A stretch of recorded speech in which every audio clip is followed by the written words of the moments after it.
টি-20 international ক্রিকেটে ইন্ডিয়ার সাথে তানজিম সাকিবের রেকর্ডটা কিন্তু বেশ ভালো, উইকেট টেকিং রেকর্ড রয়েছে। 3টা ম্যাচ খেলেছেন, 3 ম্যাচে তিনি 7টা উইকেট নিয়েছেন। তার ইকোনমিটা একটু হায়ার সাইডে, 12র উপরে রয়েছে। কিন্তু ওই যে 3টা ম্যাচের মধ্যে 2টো ম্যাচ কিন্তু খেলা হয়েছে একেবারে হায়দ্রাবাদ আর দিল্লির পাটা উইকেটে, যার মধ্যে দিল্লিতে ইন্ডিয়া করেছিল 221 রান আর হায়দ্রাবাদে ইন্ডিয়া করেছিল 297 রান।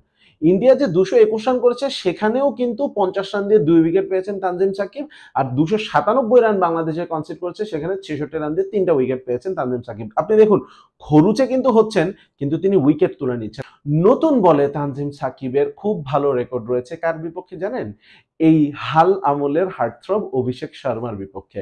এই 3 ম্যাচের মধ্যে দুবার অভিষেক শর্মার বিপক্ষে মুখোমুখি হয়েছিলেন তানজিম সাকিব, দুবারই তিনি কিন্তু অভিষেক শর্মাকে খুবই চিপলি আউট করে দিয়েছেন। এবং ইন্ডিয়ার সাথে এই এশিয়া কাপে যারাই খেলেছে অভিষেক শর্মা কিন্তু তাদেরকে ভুগিয়েছেন। আর এই জন্যই আমার কাছে মনে হচ্ছে যে তানজিম সাকিবকে এই ইন্ডিয়ার সাথে ম্যাচটা খেলাতেই হবে, এবং খেলালে তিনি হতে পারেন ট্রাম্প কার্ড।